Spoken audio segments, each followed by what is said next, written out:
The reason I wrote the book, Capitalist Imperialist Society, there's nothing wrong with capitalism. I'm not the person that's like pounding the table saying that's wrong. I'm talking about not allowing you to define what you want. People use definitions as entrepreneurs. They go with the most surface level answer. So it's like, what do you want, Matt? I want to be successful. What does that mean? I want to be free.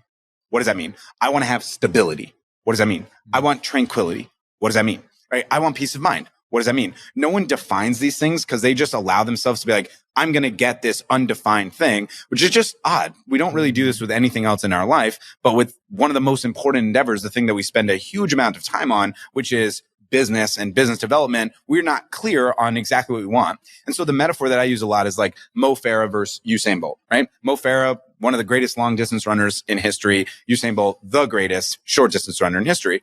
Who wins a race, Matt?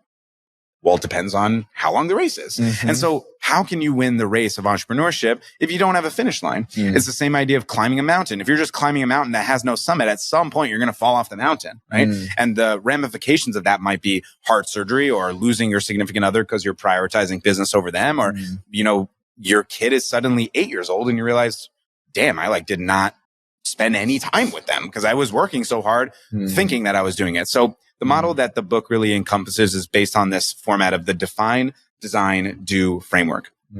Define, design, do framework is pretty simple, right?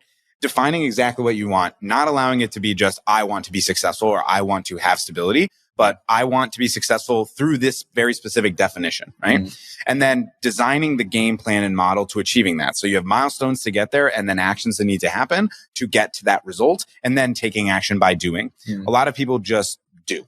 They skip define, they skip design, and they just do. And then they just wonder why they get burnt out, especially with the idea that they'll listen to like either Matt, Alex, or people that are beyond us, you know, Grant Cardone, Tony Robbins. They're like, they want to achieve this thing that didn't really matter to them.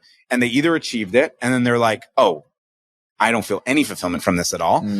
Or they don't achieve it and they feel so bad that they didn't achieve it, even though it meant nothing to them at all because it was someone else's dream that they thought they wanted, whether it was Grant or Tony or whomever, right? And nothing wrong with those people. It's just a matter of you defining it, not letting someone else define what you want. And that's such a valuable thing that entrepreneurs have, which is agency. Like the greatest thing that entrepreneurs have is our choice, our ability to choose. No boss to blame, no one to tell us what to do. We are the ones. And we give up agency on the finish line because we're just going to let it be, I want to be successful. It's just crazy. So that's the purpose of the book.